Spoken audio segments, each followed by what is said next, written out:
সুপ্রিয় দর্শক আসসালামু আলাইকুম। সবাই কেমন আছেন? সবাইকে স্বাগতম জানাচ্ছি নতুন আরেকটি রেসিপি দেখার জন্য। আজকে আপনাদের সাথে শেয়ার করব এমন একটা রেসিপি যা আমরা অনেকেই ফেলে দিই, কিন্তু এই ফেলনা জিনিসটা আজ থেকে আর কেউ ফেলবেন না। আজকে দেখাবো মলায়া মাছের মাথা ফ্রাই রেসিপি। এই ফ্রাইটা গরম গরম ভাতের সাথে খেতে কিন্তু অনেক ভালো লাগে। আশা করছি আমার আজকের এই রেসিপিটি ভালো লাগবে। ভালো লাগলে লাইক কমেন্ট শেয়ার করে দিবেন। আর এখনো যদি আমার চ্যানেলটি সাবস্ক্রাইব করে না থাকেন তাহলে প্লিজ সাবস্ক্রাইব করে নিতে ভুলবেন না। এখানে আমি কিছু মলায়া মাছের মাথা নিয়েছি আর এর সাথে কিছুটা মলায়া মাছও নিয়েছি। এতে করে মলায়া মাছের মাথা ফ্রাইটা খেতে আরো বেশি মজার হবে। আর এই মলায়া মাছের মাথাগুলো কিন্তু আমি আগে থেকেই ভালো করে ধুয়ে পরিষ্কার করে নিয়েছি। আর এই মাথার সাথে কিছু মশলা অ্যাড করব। প্রথমেই দিয়ে দিচ্ছি পরিমাণ মতো লবণ, দিয়ে দিচ্ছি হাফ চা চামচ হলুদের গুঁড়া, আর দিয়ে দিচ্ছি হাফ চা চামচ মরিচের গুঁড়া। ব্যাস হয়ে গেল।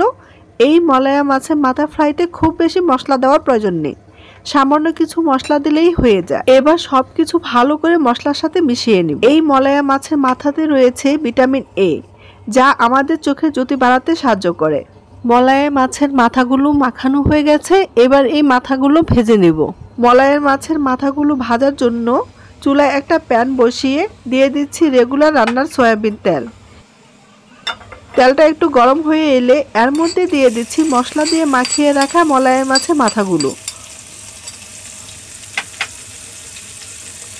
মাথাগুলো দিয়ে একটু ছড়িয়ে দিব। এত করে মাছগুলো সুন্দর মতো ভাজা হবে। এই মাছ ভাজাটা যতটা সম্ভব ছড়ানো কোনো পাত্রে ভাজার চেষ্টা করবেন। ছড়ানো পাত্রে ভাজলে একটার সাথে আরেকটা লেগে যাবে না, আর মাছের মাথাগুলো ভাঙারও কোনো চান্স থাকবে না। মাথাগুলোর এক পাশ কিছুটা শক্ত হয়ে এলে তারপর উল্টে দিব। আসলে অনেকটা মাছ ভাজার মতো করে ভাজতে হবে। আর খেয়াল রাখতে হবে মাছগুলো যাতে ভেঙে না যায়।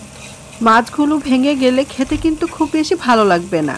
নিচ থেকে একটু শক্ত হয়ে এসেছে। এবার মাছগুলো উল্টে দিচ্ছি। এই পর্যায়ে দিয়ে দিচ্ছি 3-4টা কাঁচামরিচের ফালি, আর দিয়ে দিচ্ছি কিছুটা পেঁয়াজ কুচি।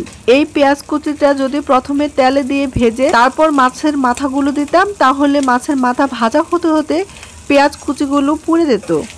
তাই পেঁয়াজ কুচিটা আমি একটু পরেই দিলাম। মিডিয়াম টু লো হিটে একটু সময় নিয়ে মাছের মাথাগুলো ভেজে নিতে হবে। এত করে মাছের মাথাগুলো মচমচে হবে। এই মাছের মাথা ভাজার আসল স্বাদটা পাওয়া যায় এই মাছটা মচমচে করে ভাজলে।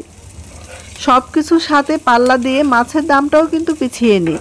মলা মাছ কিনলেও কিন্তু এখন অনেক টাকা গুনতে হয়। তাই এই মাছের মাথা ফেলে না দিয়ে এভাবে ভাজি করে খেয়ে দেখতে পারেন। আশা করছি আমার মতো আপনাদের কাছেও এই মাথা ভাজিটা অনেক বেশি ভালো লাগবে। মলায়া মাছের মাথা ভাজাটা অলমোস্ট হয়ে গেছে। দেখুন মাথাগুলো মুচমুচে হয়ে গেছে আর মাথার উপরে বাদামি একটা কালার চলে এসেছে। এবার চুলা থেকে নামিয়ে নিব। চুলা থেকে নামিয়ে নিয়ে গরম গরম মলায়া মাছের মাথার সাথে গরম গরম ভাত দিয়ে পরিবেশন করব। আর তার সাথে দিব 2টা ভাজা শুকনো মরিচ। ব্যাস, তাহলেই দেখবেন কতটা মজা লাগে এই মাথা ভাজাটা। আশা করছি আজকের এই রেসিপিটি দেখার পর থেকে আমার মতো আপনারাও আর মলায়া মাছের মাথা ফেলে দিবেন না। আশা করছি আমার আজকের এই ভিডিওটি ভালো লেগেছে। যদি ভালো লেগে থাকে তাহলে অবশ্যই লাইক কমেন্ট ও শেয়ার করুন আপনার পরিবার ও বন্ধুদের সাথে। আর এই ধরনের ঘরোয়া ভিডিও পেতে আমার চ্যানেলটি সাবস্ক্রাইব করে আমার পাশে থাকুন। সবাই ভালো থাকুন, সুস্থ থাকুন। আল্লাহ হাফেজ।